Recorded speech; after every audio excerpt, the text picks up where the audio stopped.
नमस्कार दोस्तों, इस वीडियो में हम बात करते हैं क्लास 6 की एनसीईआरटी का चैप्टर 5 हिस्ट्री का। इसमें हम पढ़ेंगे राज्य, राजा और एक प्राचीन गणराज्य। कुछ लोग शासक कैसे बने ये हमें पढ़ना है। वर्ण के बारे में पढ़ना है। जनपद क्या थे, महाजनपद कैसे बने जनपद जब थे। और फिर हम बात करेंगे कर का क्या अर्थ है, कृषि में परिवर्तन क्या हुए उस टाइम। और सूक्ष्म निरीक्षण में मगध, यह बिहार का हिस्सा था। बज्जी, यह भी बिहार का हिस्सा था। और इसी के साथ ये चैप्टर हमारा समाप्त होगा। अब हम बात करते हैं शॉर्ट नोट्स के एनसीईआरटी के न्यू। 300 साल पहले राजा बनने की प्रक्रिया क्या थी। यह एक अश्वमेध नामक यज्ञ हुआ करता था। इसमें एक घोड़े को राजा के लोगों की देख रेख में स्वतंत्र पूर्वक छोड़ दिया जाता था। इस घोड़े को अगर किसी दूसरे राजा ने रोका तो उससे अश्वमेध करने वाले राजा से लड़ाई लड़ने पड़ती थी। अगर वे घोड़े को जाने दें तो इसका अर्थ है अश्वमेध करने वाला राजा उनसे ताकतवर था। इसके बाद उन राजाओं को आमंत्रित किया जाता था। इस यज्ञ का संपन्न विशिष्ट पुरोहितों द्वारा होता था। इसके लिए उन्हें उपहारों में सम्मानित किया जाता था। यज्ञ में राजा शामिल अश्वमेध वाले राजा के लिए उपहार लाते थे। इन सब राजा का एक मुख्य स्थान होता, उसे राज सिंहासन या बाग की खाल के उस आसन पर बैठाया जाता था। जनपद क्या थे।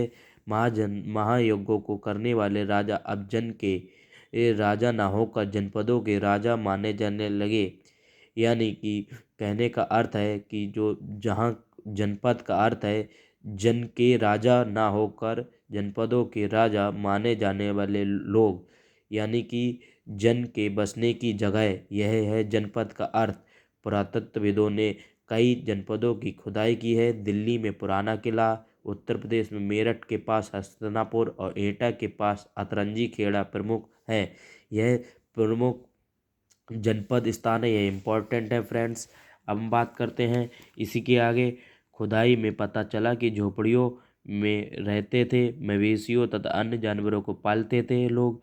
वे चावल, गेहूँ, जौ, तिल, दालें, गन्ना, जौ की फसलें उगाते थे।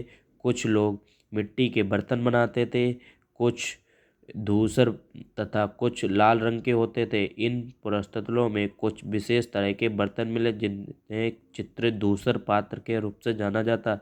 अब धूसर पात्र बर्तन, यह इम्पोर्टेंट है इसलिए मैंने साइड में लिखा। इस तरह के ज़्यादातर थाली व कटोरियाँ होती हैं। ये पात्र चिकनी सतह व सुंदर होते हैं, इससे लोगों के भोजन परोसने में प्रयोग किया जाता है। कृषि पर परिवर्तन। इस युग में कृषि के क्षेत्र में दो परिवर्तन हुए बड़े।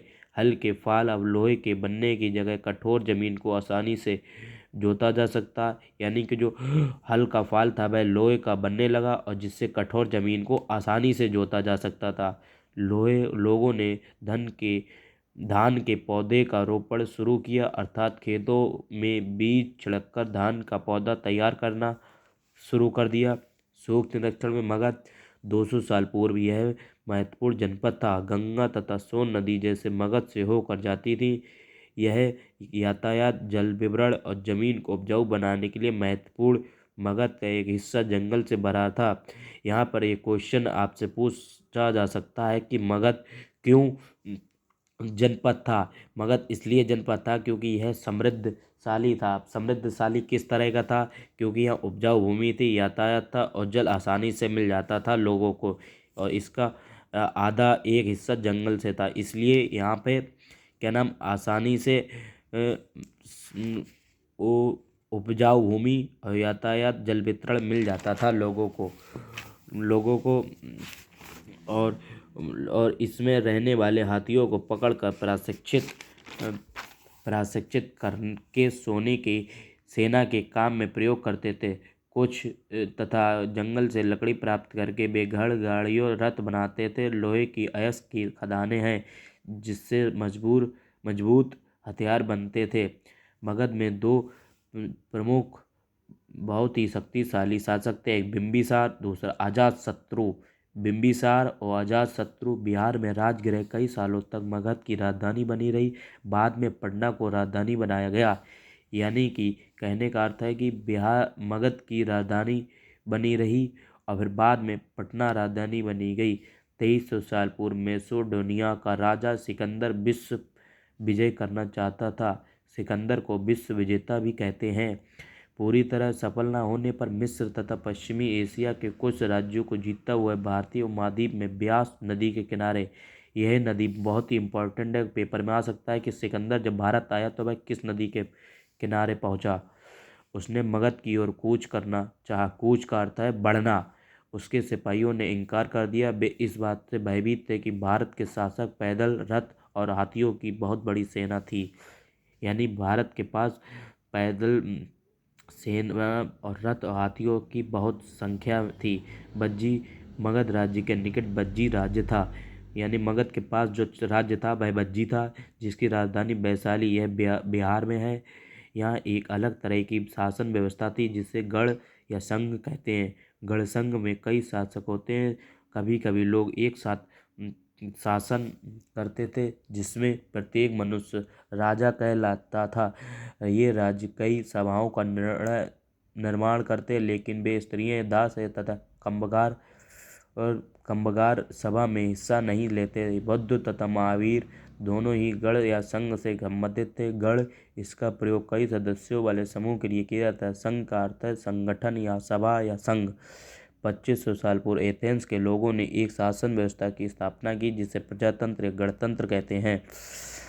ये इम्पोर्टेंट है कि प्रजातंत्र किसे कहते हैं, तो आप लिखेंगे 2500 साल पूर्व एथेंस के लोगों ने एक शासन की व्यवस्था की स्थापना की तो वह प्रजातंत्र कहलाया।